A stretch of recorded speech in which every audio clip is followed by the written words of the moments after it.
రాముడి కంటే కృష్ణుడి కంటే ప్రపంచంలో సకల దేవతల కంటే గొప్పవారు ఎవరో తెలుసా? మొకమాటం లేకుండా చెబుతున్నా, నాకు పక్షపాతం లేదమ్మా. కనకదుర్గాదేవి అందరికంటే గొప్ప దేవత, లోకమాత, జగన్మాత.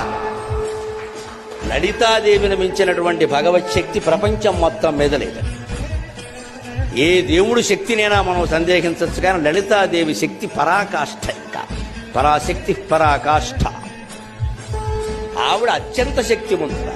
ఆ శక్తి లలిత పేరు మీద ఉన్న శక్తి, కర్ణుడు ప్రయోగించిన శక్తి సామాన్యం కాదు. ఆ లలితా శక్తి ముందు కృష్ణ శక్తి కూడా పనిచేయదు. ఆయన భయపడ్డాడు. కృష్ణుడు అంటాడు, వాడైపోయి ఇది అమ్మవారి శక్తి, ఇది అమ్మవారి శక్తి. ఎందుకంటే శ్రీరాము లలితాదేవి, శ్రీకృష్ణ శ్యామలాశ్వరుడు. రాముడు అంత అందమైన వాడు ఎందుకేంటంటే లలితాదేవి రూపం.